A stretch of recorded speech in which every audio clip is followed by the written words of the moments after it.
welcome to week 3. Any questions, comments, concerns, grievances, sufferings?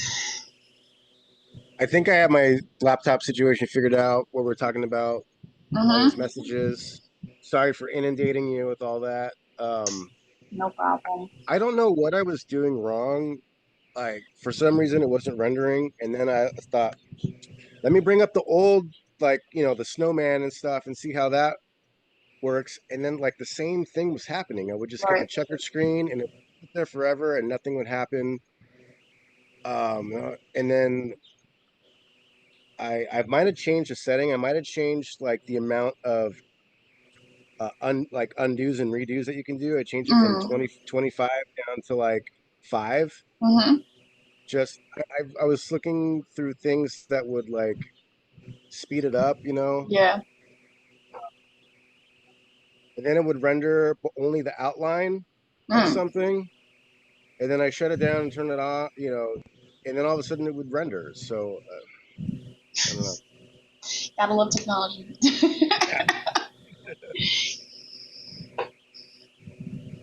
That was like when I took like a couple coding classes, how you could just sometimes copy and paste it and it will work, or like you just were forgetting semicolon.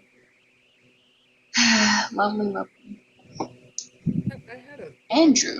a question, if I could, Deborah. Oh, sorry, Uh, I was his name. yeah, you can go No, go next. ahead. Okay, Robert. Robert. So I'll admit I struggled a little bit on that assignment. The Mm-hmm. easy one was pretty easy, Mm-hmm. but when I got into the medium and the hard ones, what I found is that like I would go to put in my loops, Mm-hmm. and then I would remove the areas I didn't want there, and then Mm-hmm. I would find, okay, well now I can't put in my loop that I need to do something else because Mm-hmm. I've now broken the geometry of the thing. You know what I'm saying? Yeah, I have a demonstration for that today. So. Okay, that would be super because I eventually got through it, but I'm going to be totally honest with you, Deborah. Mm-hmm. I followed you keystroke by keystroke on the hard one because I don't think I could have done that hard one by myself. Yeah. As it was, I still screwed it up, even though I followed yours perfectly. But I'm sure it's because I was missing vertexes. I was going around and clicking every vertex, checking every Mm-hmm. vertex. I'm sure I Yeah. forgot to collapse some of them and collapse some. I would have Mm-hmm. like dangling edges, and I'm like, what the hell? So I just like zap that edge and hope it didn't break anything, you know? The life of a beginner, it's totally fine. Like, I have like 25 years experience in 3D.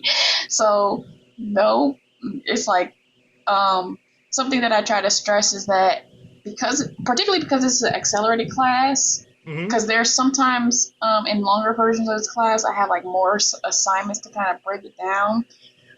But the point is to kind of teach you the technique, even if you don't get it perfectly, Yeah. you still learn something, and then you still got to practice to get it Did well, I anybody guess. else have a similar experience to what I just described? At first, until I started putting all of my loop cuts, like every single thing, like at the beginning, like finding as many as I needed, Mm-hmm. no matter how close together they were or whatever, just put as many on there as I needed and Mm-hmm. then work from there. Because like once you break the geometry, you can't do it after that. Right. And Okay. then there was one thing I noticed. I did hard model number 2, and Mm-hmm. the left um, reference was mirrored on the x-axis. I had to flip that around to be able to make the model. Mm-hmm. Did anybody else have that experience? No? I had to mirror one of my reference images as well. It wasn't correct. I may have put it in the wrong place, but it was backwards, and I couldn't figure out that no matter what I did to the other two axes, that third axis would always screw it up. So I'd fix that third axis and then I'd break the first axis. And I Mm-hmm. realized I had one of my reference images backwards. And Mm-hmm. so I mirrored it like you said. I think that's what you were saying. And Yeah. that finally solved it for me. I probably just put them in wrong. I tried to do them in the style you showed. I did not like the tutorials, Deborah, Mm-hmm. Professor Anderson. Mm-hmm. Where they laid the three images at the origin. I found that really distracting. Yeah. And so I liked how you did it, where you scooted them out along the axes a little bit, so they weren't in your work area. You know what I'm saying? Yeah, I found that a lot less distracting. yeah. Definitely got to do what works for you. It was a fun assignment. It was a little challenging though. Sorry, Andrew, go ahead. Yeah, it actually is meant to, because in when I taught a class back in not 2013 but like 2017, I realized that people, because like when you do like the snowman, you're like creating the shapes, but I realized in a it wasn't even this version of this class, but in another university when I lived in New Orleans, is that I need to teach students how to push and pull points. And I was like, how can I teach them to do that? And it doesn't have to be perfect, but sometimes people get so stuck in like, this shape represents the arm. Like you can use a cylinder for the arm, or you could use a sphere for the head, but it's like, you could also move the stuff. So that's the kind of point of this assignment, to show you that you could like move edges and components and, vertices and stuff to shape, so that as you go into the other assignments, it makes sense. So if you didn't get it perfect, it's totally fine. All right, Andrew. Trying to figure out on the medium keyhole, Mm-hmm. trying to figure out where I went wrong as far as, or what I dropped as far as what the rubric criteria. So, did you check out the images that I attached to the assignment? I looked at them, but I did not fully understand what I was looking at. Okay. Essentially, I'll do a demonstration on all quads, and then if you are still confused after that, then we can tackle that. But I do have a demonstration on the importance of all quads. So that's kind of what the what what the issue is, what the issue was with your medium assignment. Okay. Can I ask you something really quickly? Mm-hmm. Oh, there it is. The image you shared with me for easy merge verts, you wanted to show me that I didn't merge my vertices. Did you separate them so that I could see what was going on? Yeah. Okay. I want to say that I do use student projects, but you do not have to admit that this is your project. That's literally why I changed the name of the project. This is not to call anybody out, it's just to show a demonstration. So you do not have to admit to this being your project, please. All right.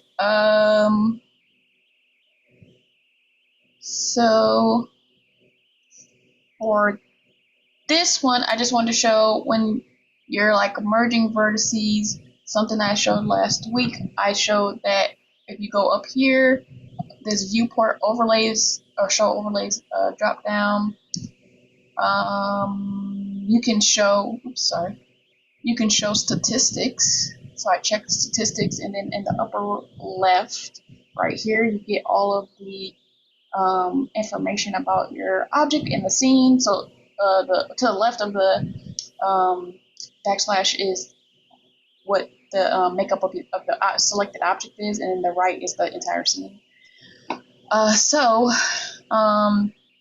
if if you open it up, it's typically your solid view. I can go into X-ray mode, because sometimes when you try to select things in solid view, it doesn't select everything.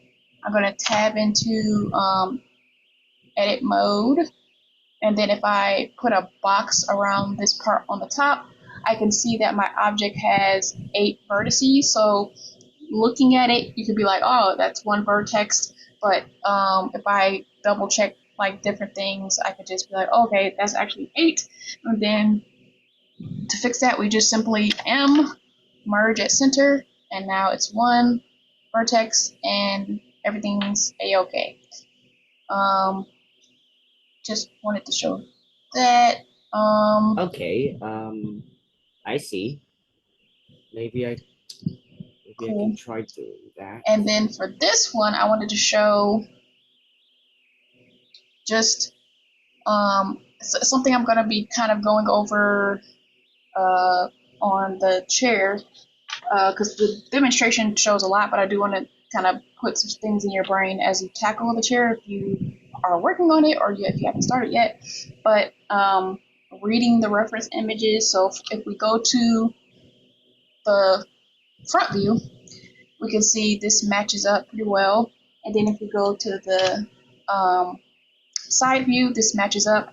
If we go to the top view, it matches up. But if we go to the top view, the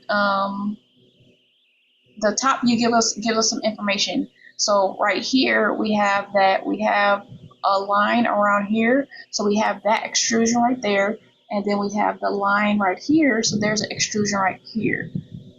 So what happened with this assignment is that we kind of added a little bit too much, where it still matches up in the front and in the side, but we have to look at the top. The top is the key of giving us the information of like, oh, actually, if we look at this outline right here, we're only supposed to have extrusion right here, and so we could get rid of this part. If I go to face,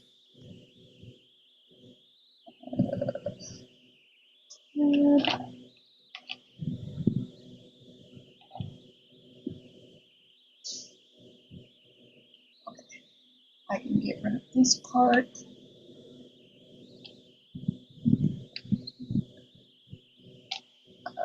Can't see.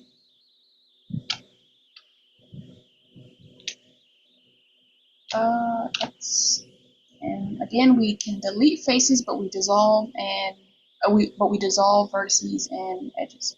So I can delete that part, and then if I want to clean it up, I can just go to edge mode, this edge, and this edge, this edge, and this edge. And the reason I'm doing that, because if I did this to this edge and did a bridge edge loops, then I have an end because there's these two edges right here that I would have to like use the knife tool or something to get rid of. So I'm using these two edges, or four edges, I guess, and bridging those edge loops so I can have quads. And then if I look at the top view, I only have this extrusion right here, so we have a little bit too much geometry right here too, so I can get rid of this.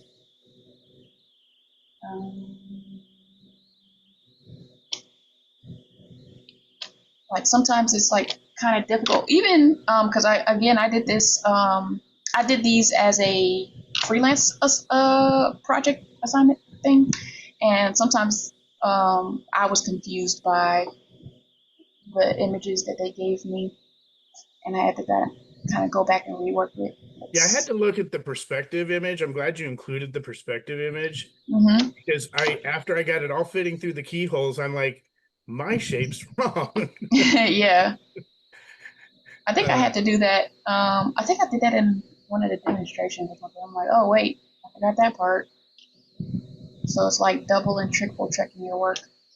So it's like those edges, bridge, edge loop. And then this is, the shape. So it's just like, this is what we're gonna have to do with the chairs, like kind of interpret reference images. Let me zoom through these so I can get to the other demonstration. So for this one, I'm just showing, for anybody who missed out on actually doing the collections piece, this was the purpose of doing the collection, so that you can have like a nicely organized file. I had mentioned last week you could do the easy one, and then you put in a collection and you just close that collection so that you can do the medium, and then you can do the hard. So some people had their like other objects up here. Make sure when you turn in your assignment that it's like set up to be presented. Sometimes I told someone like their object was like transparent, and I know that there is somewhere in Blender to turn that off, but I couldn't figure it out, and so I just was like, just make sure it's your objects are solid. When you submit, if you need to make it transparent for your workflow, that's totally fine. Just make sure to turn it back off when you submit your work, because you want to present your work in the best way possible. Joshua? What was the shortcut to merge vertices? M as in Oh, just M. Okay. mom. What's the army? What like Tango Fox? M as in what? What's the correct M? Oh, Mary. Mike. It's Mike. Okay, Thinking- thanks. M as in Mike. I was like M as in mom.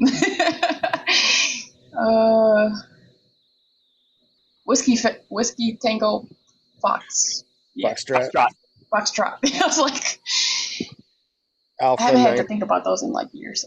So, Uh, yeah. All right, and then so that was the collections, and then my first all quads. So with this one, everything looks hunky dory, except I can tell like when I click on this, this is an end gun. So it has, all quads is, four-sided face, and then end gun is anything with 5 or more edges. So this is, go to edge mode. This is 1. Well, oh, there might be some crazy. 2, 3, 4, 5. This one is a 1, 2, 3, 4, 5, 6, 7. I'm understanding your feedback now. I didn't understand your feedback. Mhm. This now it makes sense to me. And I think I was bridge looping just the easiest way. I'm like, oh look, I can just do a big loop. Oh yeah. Of this. And now I your feedback now makes sense. Okay, thank you. I see it now. My Wills was blind, now I see.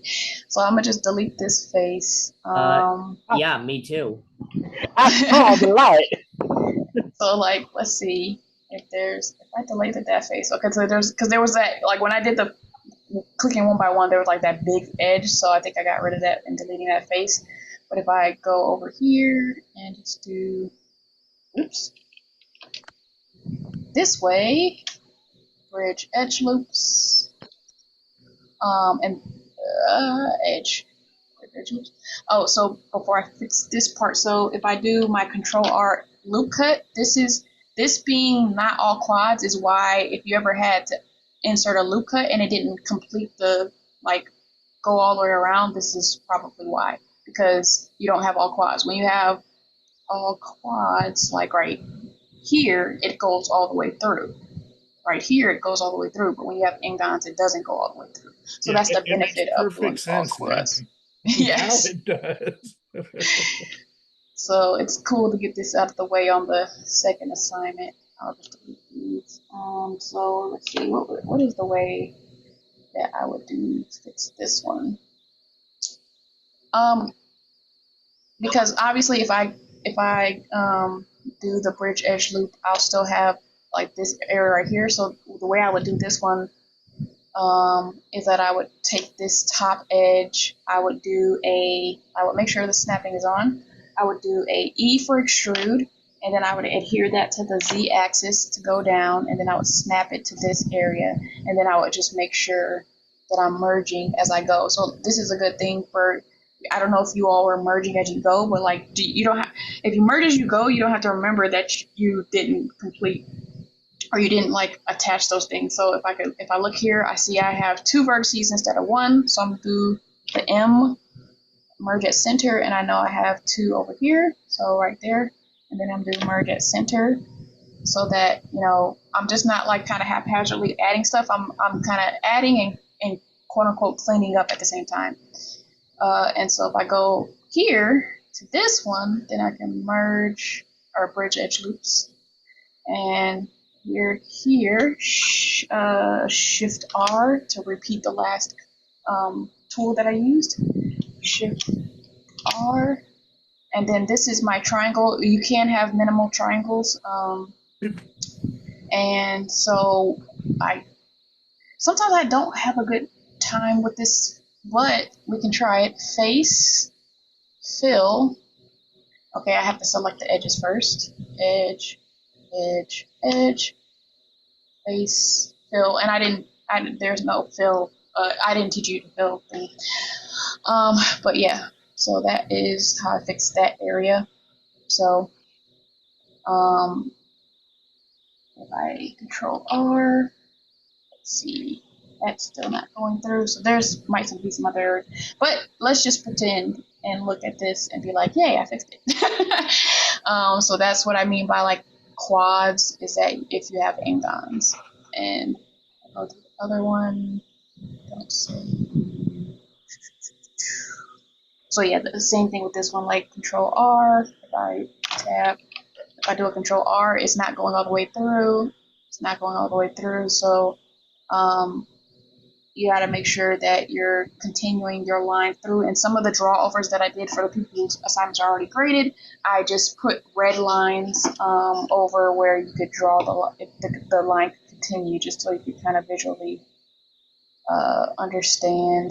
So I can escape. I could use the knife tool for this section. Oh, there it is. Yay. Okay, so this is pretty much what I'm doing on people's assignments. I'm like continuing the line to show you all where you could have had your edges to be all quads. So this is the context.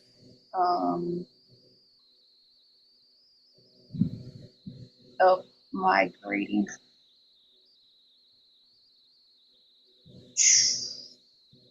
So I don't go from all edges or all views or whatever, but I'm just kind of showing you this is, so if this object was had all quads that like this, if I did a control R, the edge loop would go through the entire thing. Okay, so any questions? Yeah. I think that's really cool. I think I can do that. Could I? Great. I'm glad I can give you confidence. Yeah. Remove doubt, at least temporarily.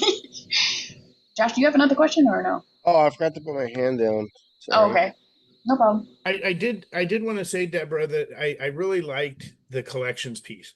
At first when you said that, I'm like, oh my God, like this assignment doesn't have enough parts already. But after I did the collections, and I actually set up my reference images in their own collection, and it was so convenient. I could just like disappear and start. It's like I was starting over, but then I could quickly toggle it back on to remember what I did. Right. You know, even though I did some things wrong, but at least I did them consistently wrong. You know? Yes, that is a way to turn that into a positive. But I think the collections are money. Those are great. Just like, hey, I'm done with this. Get it out of the way. You know. Yeah, particularly once your like scenes get like really huge, it's just an easy way to organize. Like, also like for people, some people, they were like just naming the collections. Make sure you do name your objects too, because you want to know what your object in your collection, even if your collection is like, at least for this assignment, was like keyhole hard, like 02. You want to know what that object is, because if you think about when you are doing like if you decide to do an animated piece or like just a huge project, yeah, you create the collections, but you want to know what's in that collection, because what if your collection says forest and you're just like cylinder 1 through 22, and you're like, well, this cylinder is a log and this cylinder is a tree. So make sure you're just naming everything. All right, so this week's assignment, as most of you know, is to make a chair using reference images provided. If we go to, so on page 3.1.2 on the modeling a chair instructions, this is your reference image, so that's where you can download that if you haven't already. This is also where the handout is on this page and on page 3.4, I believe. So the tools that you're learning and using are the bevel tool, the bevel modifier, mirror modifier, lattice modifier, the concept of holding edges. So if we look at our reference image,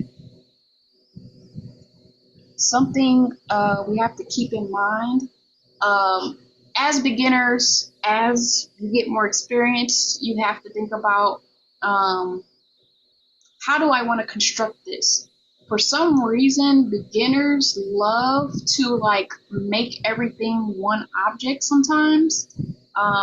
Particularly once you learn to extrude. So sometimes you'll like create this base of the chair, and then you're like, oh, I have to extrude the edges, the legs, and there's a good balance between how is it made in real life and what is optimal in 3D. So like in real life, the back legs are two separate pieces of wood. These front legs are two separate pieces of wood. These like brackets right here are four different pieces of wood.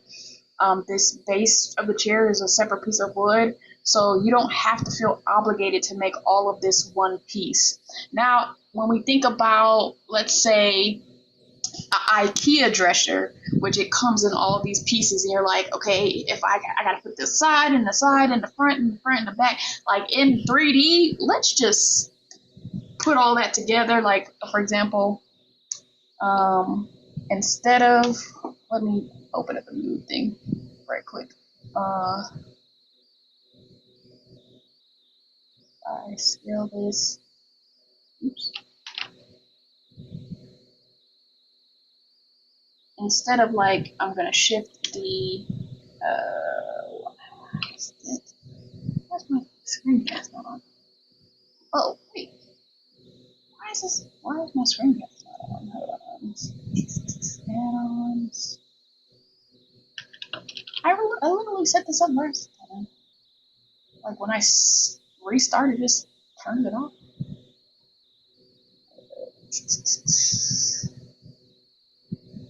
Okay, background. Bigger. That bigger. So if I do like, okay, that's big. And let's move this up for the dialog box purposes. All right. So if if this is like my IKEA dresser, like in real life, you know, this part is this part, and then if we do Shift D and move this over here, and then R around the Z axis and around 90, and move this back here, like it's all in like these separate pieces in real life, but in 3D, we're not doing that. Like I'm going to Shift A, I'm going to make a cube, and this will be more relevant, I think, next week, but I did want to show you this now. So I would do a Shift R, oops, I know, Control R, sorry, and do this, and then I would like to scale these out into line, and Control R,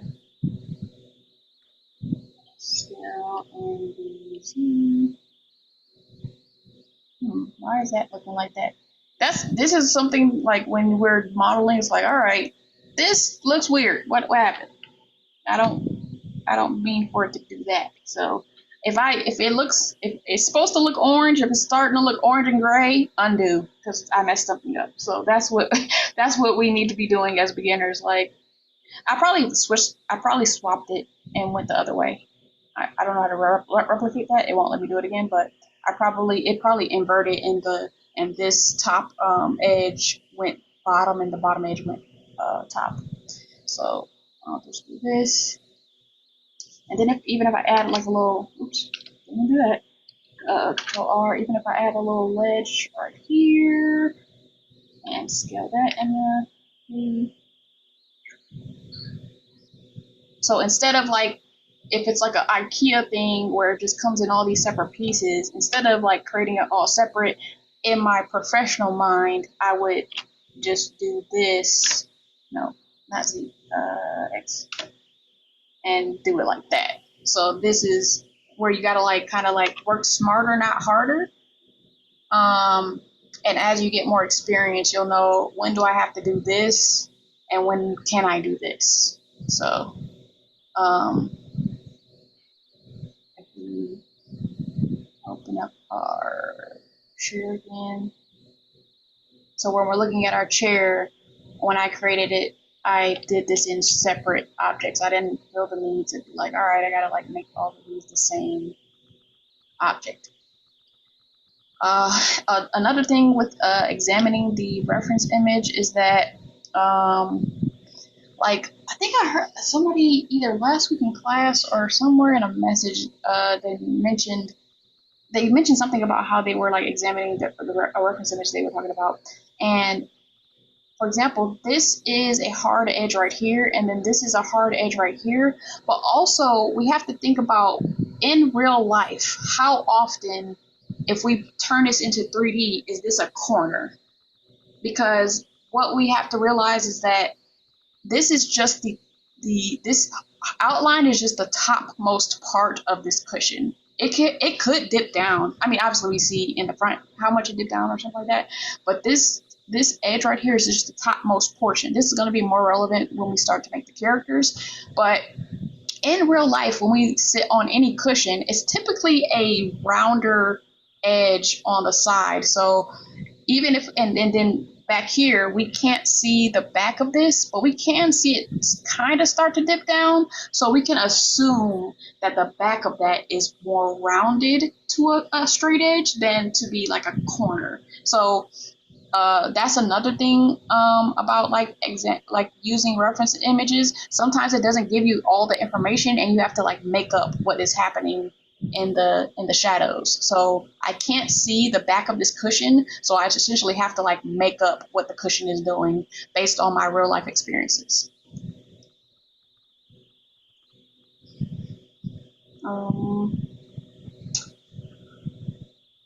So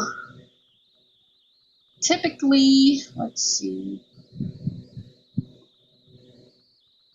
in the demonstration for the chair, I kind of stop at the cushion. If I hide this part and this part, let's see how many we got. 11 minutes. Let me just check my notes.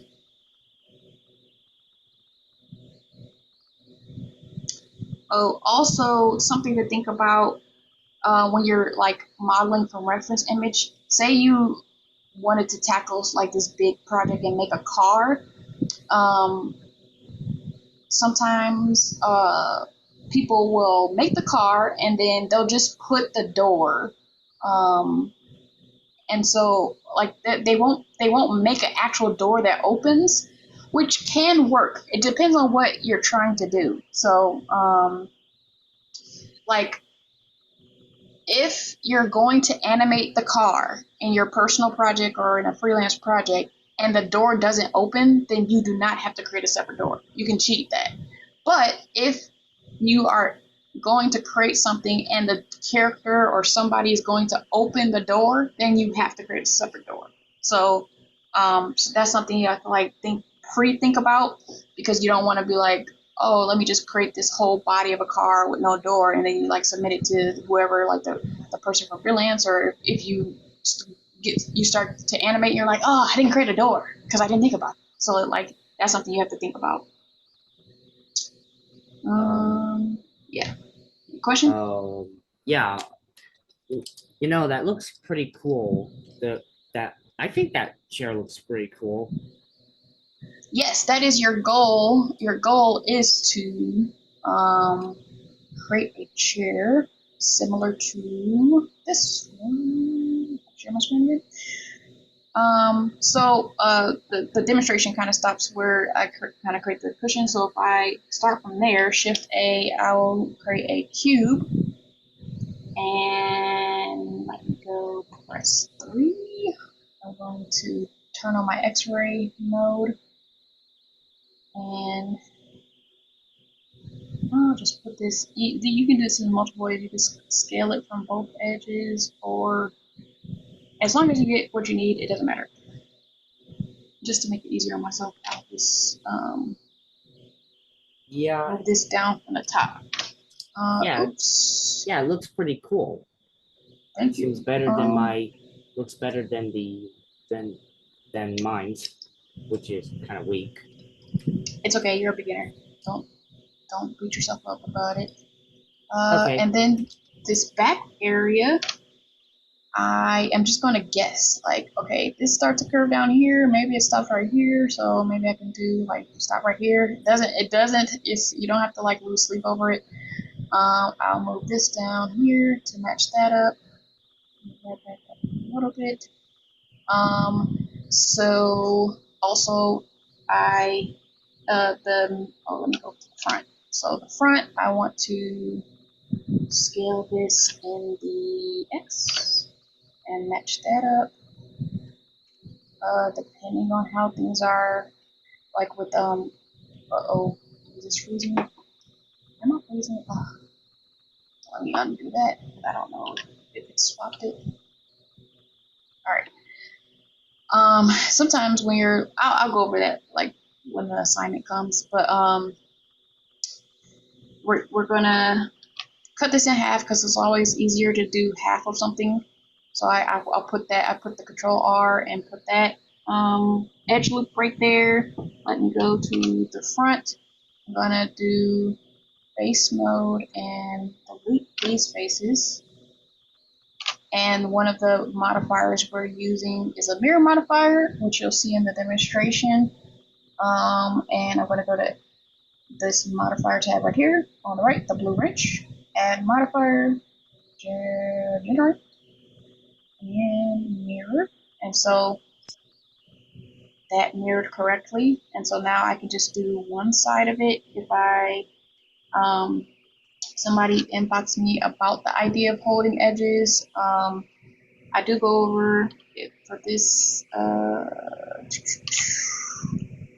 Control R. I'm gonna move this over. I'm just as a professional, I'm just like deciding, okay, when does this kind of curve start?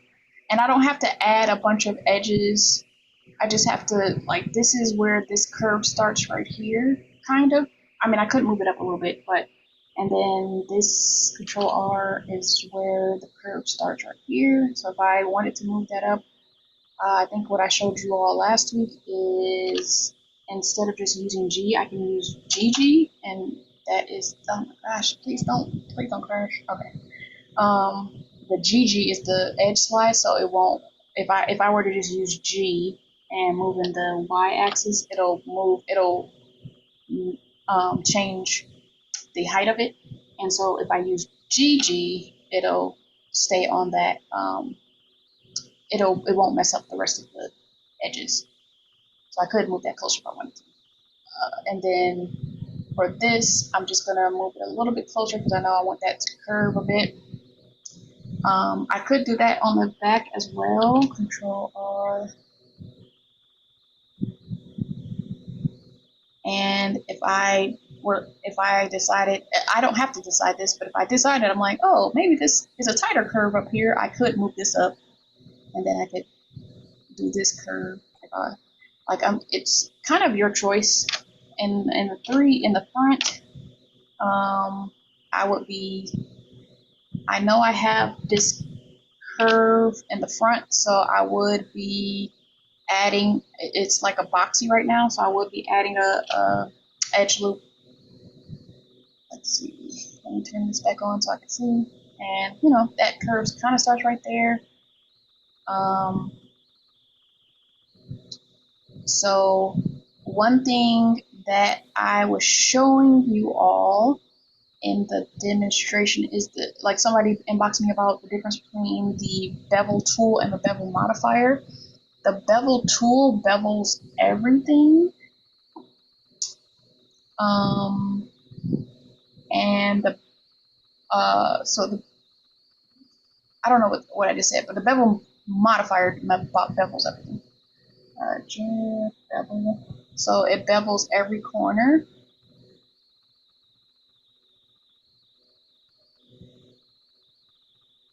If you make, I'm in edit mode, so it looks kind of like it has a cage. I'm going to go back to object mode so it just doesn't look like that.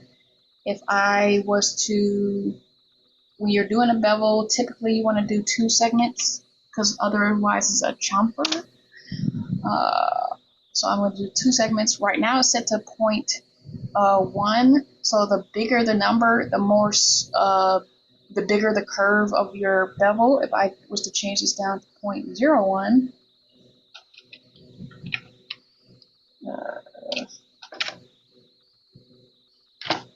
then that would be a much tighter curve, and so it's more like a smaller,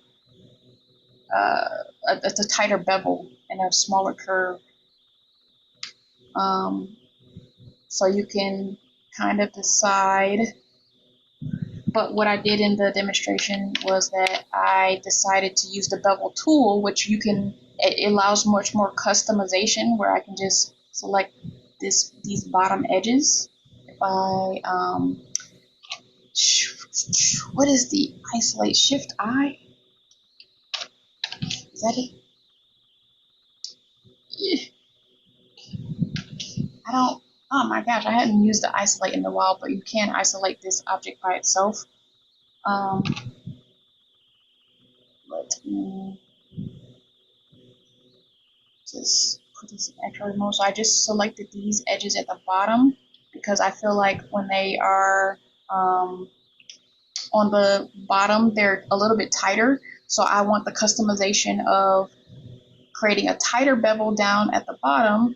So I'll use the bevel tool, which is the shortcut is Control B, and then you just move your mouse, and you can roll your scroll wheel to add edges. You don't need to add a lot. Typically, again, you only need 2 segments for a bevel, and then I can even lessen this down to 0.01, and so that's a tight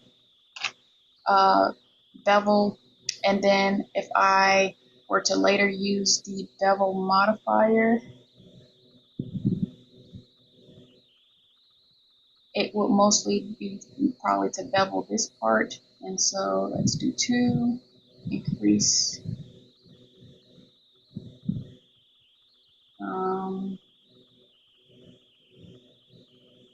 So in the reference image, it doesn't look like it has a bevel on the bottom. It looks like it just attaches directly to the seat of the chair. So in 3D, because in this assignment, you'll have to add a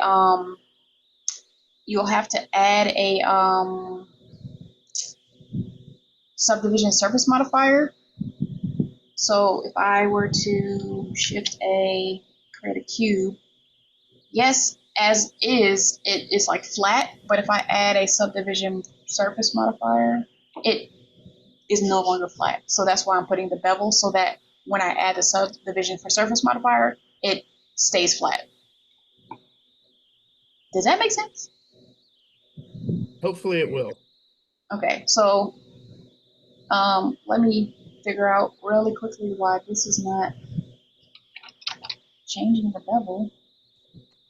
I don't understand. I'm curious, in your opinion, should we have already started this project, or is the idea that we have the class and then work on it after It the depends on class? your schedule. Like, Yeah, because my schedule, I don't really have the weekend, unfortunately. So I'm kind of trying to cram everything into like tonight and then a few hours, Friday, Saturday, Sunday mornings. yeah, so you also have access to me and stuff like that. So Okay. you can like make it work for whatever your schedule is. Why is this not doing the bevel right? Okay, so I'll just leave it like this, and if I add the subdivision surface modifier,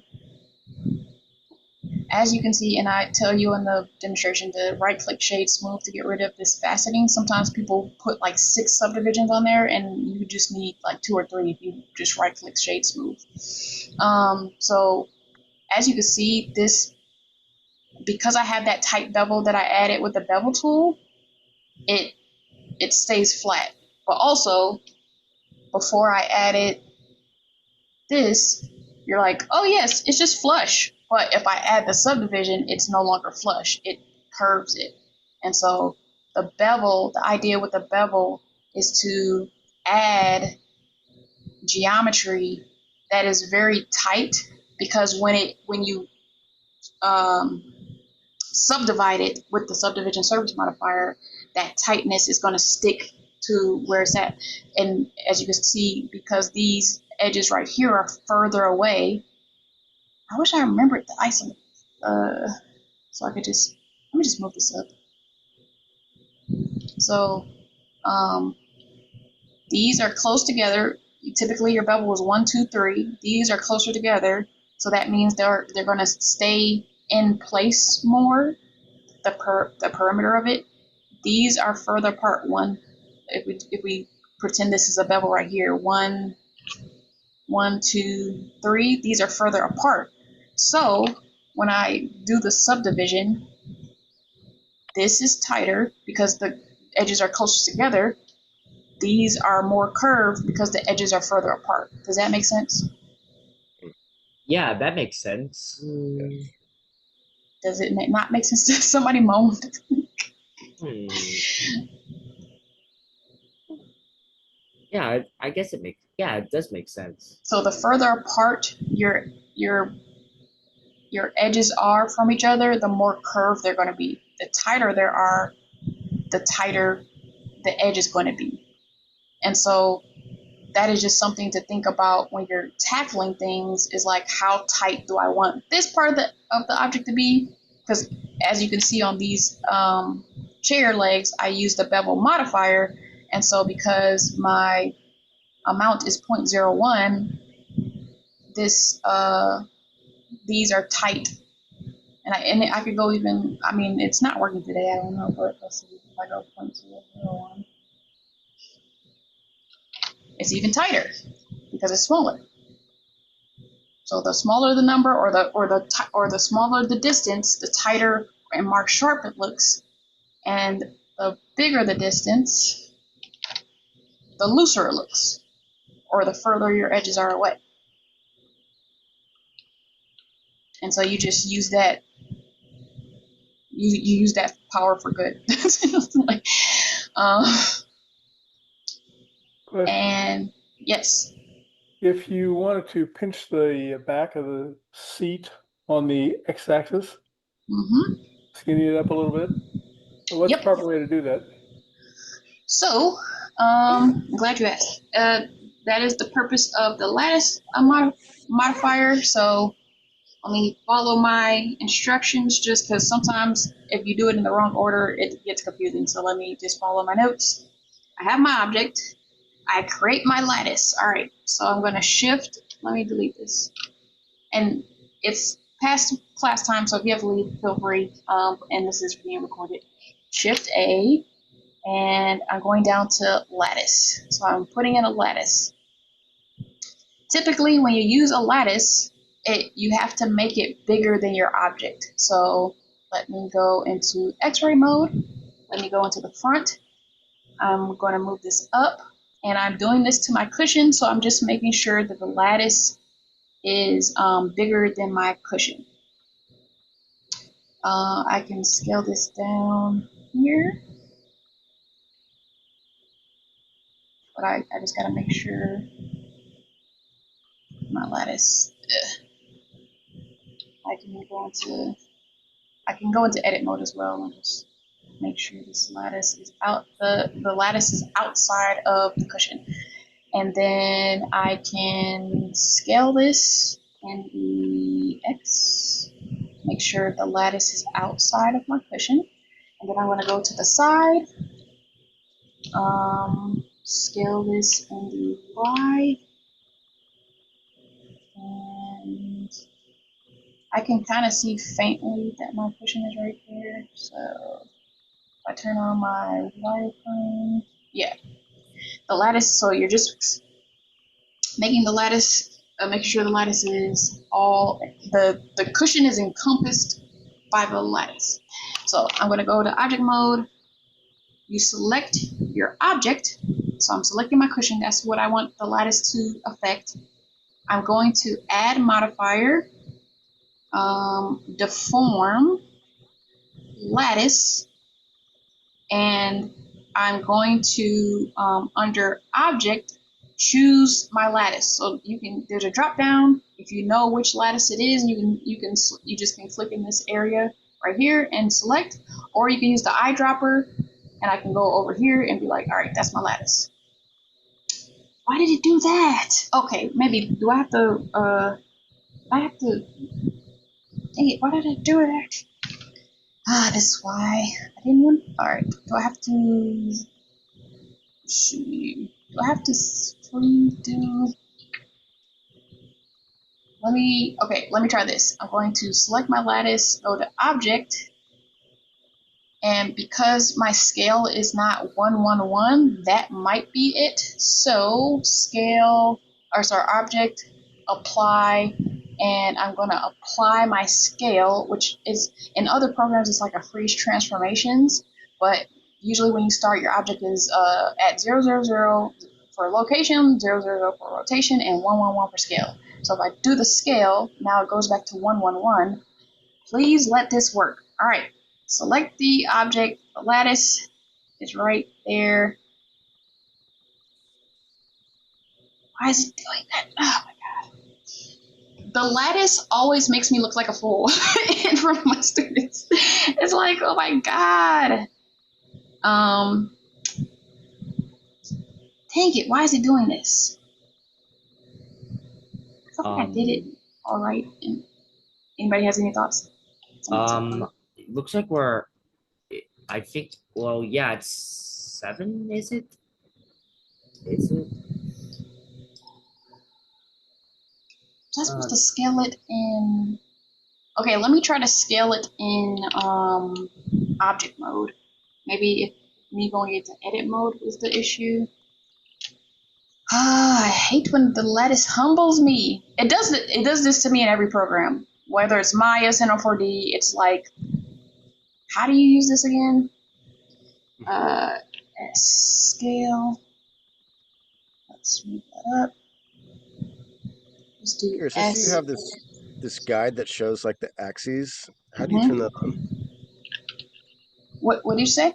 You have a guide that shows like the axes, like it's like a globe. See it right there?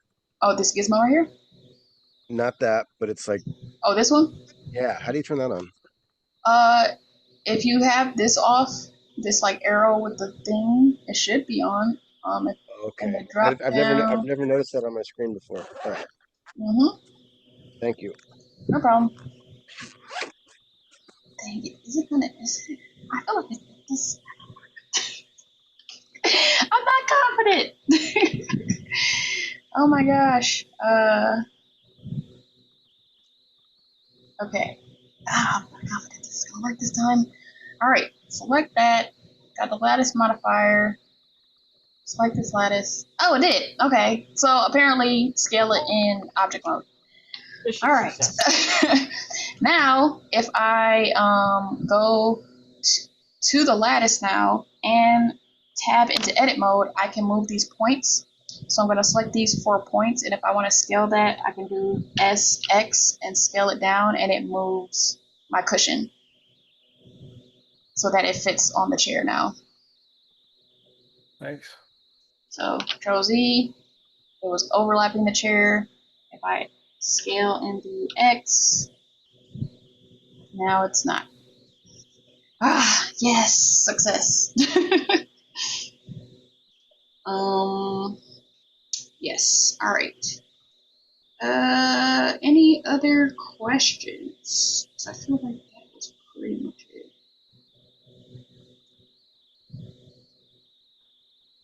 Yeah. Is it 7 already? Yeah, I mentioned that. I like the big cushion. Is that the only shape cushion, or we can use a different method? Your cushion definitely should just like be inspired by the reference image. You can have a different style if you want. So yeah. One other question. Yes. We're still not messing with textures, right?